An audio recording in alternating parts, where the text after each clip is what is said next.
What's up guys, welcome back to my channel. Today I'm back with video part 4 where I review influential shows from Spring-Summer 2023 Fashion Week. Once again, I'll be reviewing 5 menswear shows. Today we are gonna have very special lineup such as Saint Laurent, JW Anderson, Hermes, also Y Project and Celine. Now, in case you're curious, you can check out previous reviews right there. Alright, let's jump right into the video. Let's start today's review with Saint Laurent. Creative director Anthony Vaccarello presented his third menswear collection for Saint Laurent. The show took place in Morocco at the Agafay Desert and it paid tribute to Marrakesh. This because the brand's founder Yves Saint Laurent was heavily influenced by Marrakesh and its culture. He discovered Marrakesh in 1966 and since then it became the designer's intimate refuge and source of inspirations.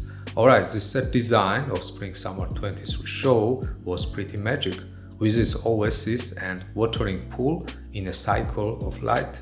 With all the rich brand heritage connected to Marrakesh, one might have expected from the collection kind of nostalgic vibes, full of motifs, patterns, and textiles that so inspired the founder of the house. But definitely it was not the case. Anthony Vaccarello made it more of a personal. He subtly hinted the founder's legendary style, of course, but he did that with his own deeply personal twist. Vaccarello looked back 20 years when he was a student in Brussels at the La Cambre Art School.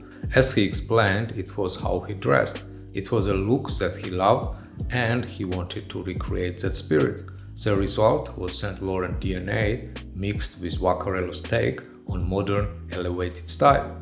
Alright, color palette for the collection was black.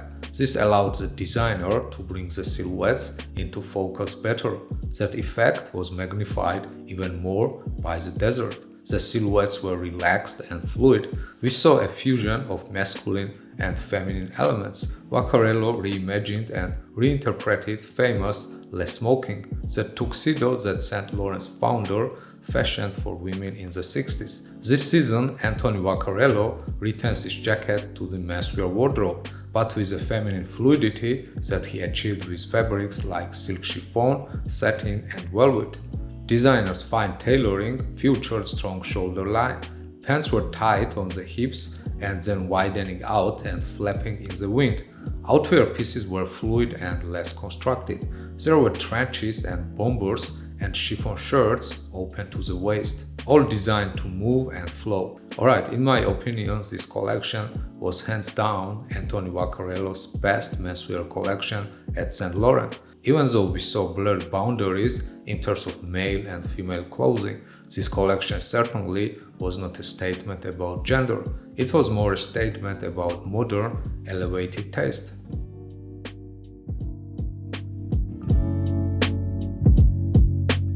Jonathan Anderson presented super interesting Spring-Summer menswear collection. As you may know, at Loewe his collection was inspired by nature versus technology. Here for his own brand, it's fashion versus modernity. In the past, before his big career in fashion, Anderson auditioned and performed a piece from 90s play The Pitchfork Disney. Looks like that play heavily influenced Anderson's 23 menswear collection that tested our perceptions of clothing and modernity. The BMX handbars, shattered skate decks and CDs were there to remind us the short lifespan of modernity and its inevitable descent into irrelevance. Backstage, Anderson explained that fashion is a very modern device, but it's not a modern act. To underline the illusion of modernity, he dressed his models in knitwear featuring Rembrandt's self-portrait from 1630. The nearly 400 years old selfie stressed that while technology upgrades, the way in which you use it stays pretty constant. This collection can be also interpreted as what is wearable and what is not, a clash that comes together for both progressive thinking fashion and more conventional looks that are down to the wearer and viewer to decide how fashion actually is. Anderson asks, what is subjective and what is objective anyway? For example, does a barcode picking through denim comment on the commercialism of fashion? Likewise, are we so accustomed to QR codes that one knitted on a sweater is not provocative anymore? Alright, so collection was packed with many interesting pieces, such as t-shirts with metal can tops. Also interesting to see industrial leather gloves stuck to sweaters, probably to show how generic or banal clothing can become something more. In Anderson's own words, because of the clash, their objectivity becomes defiant and utterly subjective.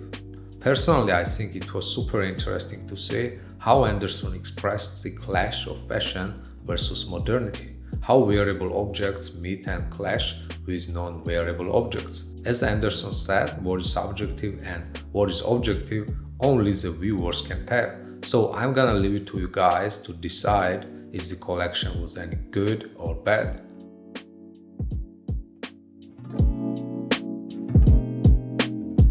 Hermes presented its men's Spring-Summer 2023 collection at Paris Fashion Week. The show took place outside the grounds of the Gobelins Manufactory, which is a historic tapestry factory in Paris. Collection was inspired by summer and holiday season. Veronique Nishanian, who has been creative director for the past 33 years, said she wanted this collection to be all about holidays. As she explained, it's all about lightness, having fun, pop colors and the natural world. Well, typical to summer-inspired collection, we saw a lot of references to it. First one to mention probably is solar knitwear with motif of sun and waves. It was followed by tops inspired by marine life, featuring prints such as seahorses and crayfish. Also interesting to see the house iconography expressed via Pegasus prints and various house patches. Probably the main trademark look of the collection was deconstructed jackets combined with schoolboy wide-leg shorts and dead sandals. Clothing that stood out were windbreakers and shiny lightweight parkas, often combined with bucket hats in same rainbow colors. Speaking of colors, collection was full of hues not typical with traditional menswear, such as lilac, aqua, also grapefruit and yellow. In terms of accessories, we saw large, utilitarian-type men's bags adorned with wavy lines, which actually did not distort the appearance of the bags, but merely enhanced and outlined their dimensions. Alright, as mentioned already, this collection marked 33 years tenure for Veronique Nishanian that she celebrated with a fun collection full of pop colors. Even though colorful, it certainly did not seem too much or out of place. Definitely there was a simple, discreet elegance. Well, typical to past Hermes collections, this one was also towards safer side, fully wearable and appealing to wider audiences.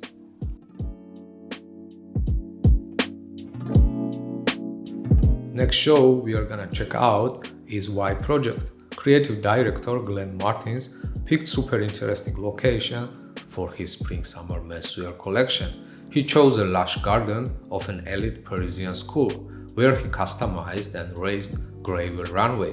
We should mention here that Glenn Martins is currently in charge of two brands, Y Project and Diesel, not to mention ongoing collaborations with Jean-Paul Gaultier. In terms of inspirations and influences, as Glenn Martins said before the show, the collection is a bit like Gothic cathedrals, a Flemish vibe like Bruges. He also added how he always likes to invite his customers to enjoy the garments and play with them. Alright, so Spring-Summer 2023 collection plays with the relationship between the real and the fake, while the silhouettes constantly intrigue and reinvent themselves. This makes it difficult for viewers to tell the difference between the real and the fake. The illusion continues to show itself as a prominent feature in the overlayering of multiple colors and belts. Martins tried to maintain his signature aesthetic throughout the presentation, which mostly featured denim. Typical to Y Project, classic silhouettes were distorted to create unexpected shapes and silhouettes, while Glenn Martins is a king of deconstructing and asymmetry. Collection was packed with interesting pieces such as fitted tops with prints, based on a much regretted tattoo on a drunk British guy that Martins had met while developing this collection. Other pieces that stood out were probably floaty tank tops with transparent nylon straps. In terms of accessories, we saw hilarious flipped finger earrings, massive in size, probably set to become next season's buzzy accessory. Alright, no doubt Glenn Martins is a fantastic designer who has been delivering exceptional collections for the last few years, experimenting and deconstructing, well, nothing new for him, while maintaining his signature playful and elegant silhouettes. This collection proved to be a masterclass in layering and asymmetry. Well, in my opinion, one of the best collections from Spring-Summer Fashion Week.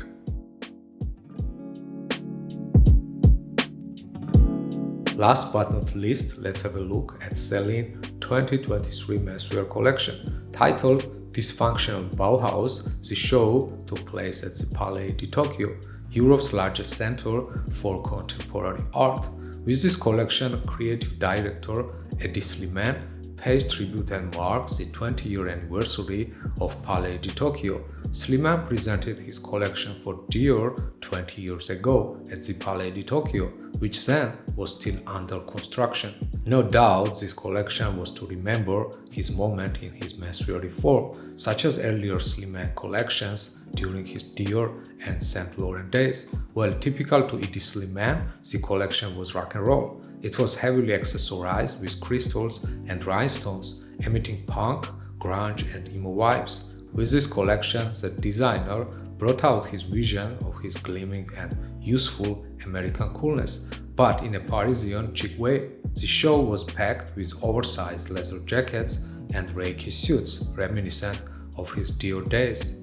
Alright, the collection was pretty diverse. We saw interesting pieces and details such as crystal encrusted cowboy fringe, retro tuxedos, leopard prints, and many more. One of the main highlights of the collection were suits with neckties as skinny as shoelaces. In the last segment of the show, designers sent out pieces with motifs of stars and stripes. Probably those, together with military clothing, carried somewhat anti-war message. Alright, Eddie Slimane once again used fashion as a device to combine all his passions, such as music, photography, and art. During his early days, he lived in Paris, Berlin, and LA, and was heavily influenced by the culture of those cities, and the influences are clearly seen in his menswear collection. Well, if you are a fan of Slimane, you love this collection. It was a masterclass of progressive and elevated masculine dressing. Alright, that was it for today. Hope you guys enjoyed the review. Thanks again so much for watching, and I'll see you guys in the next video.